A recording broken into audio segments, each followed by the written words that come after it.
Good morning guys. For today's video, papakita ko sa inyo ang sample work dito sa South Korea. Time check tayo, alas 7 na pero parang gabi pa rin. At ang weather ngayon -8.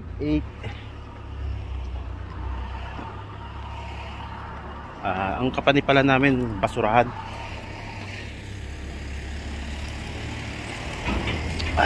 Lamig.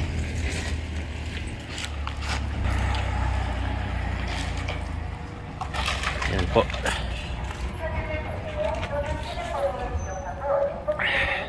May mga dumarating na truck. Di-deliver ng basura.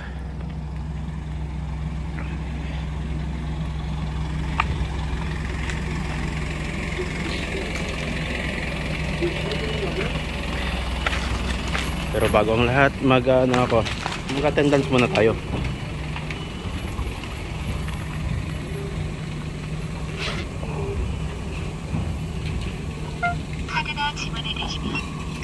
Okay.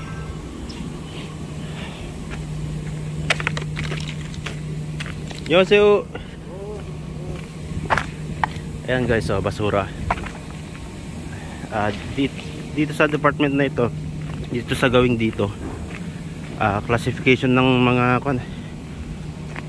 mga plastic, halo-halo yan, dadaan sa conveyor, tapos pipilian sa taas. Dito sa department ko, plastic, supot.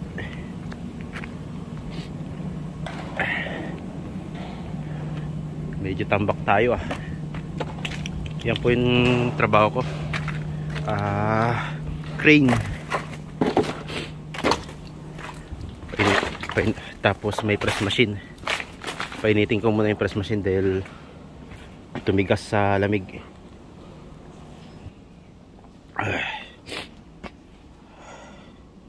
Mamog. Ay.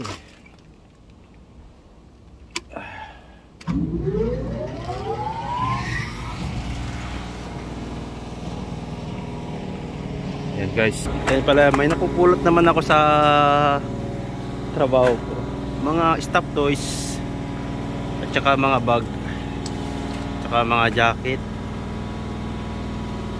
mga pang raketa ng tennis. Tapos minsan mga branded na bag, kagaya ng mga Louis Vuitton. Yan. Pero doon sa department ng mga plastic, maraming napupulot doon. Alas. Minsan mga gadgets. Pero hindi po namin pwedeng kunin dahil binebenta rin ng company namin yon pag napupulot ng mga kasama ko. Lamig. Ay.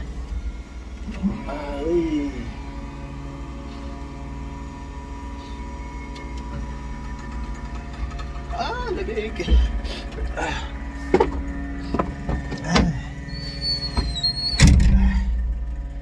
Papainitin ko muna yung mga makina dahil tumigas sa lamig.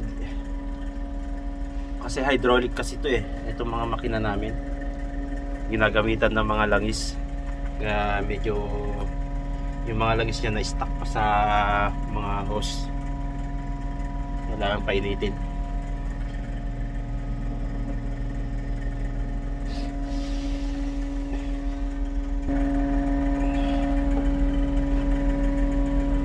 Yan. Yan sa akin, purong supot po yung mga yan. Tapos ito naman yung hawak ko. Operator ng crane.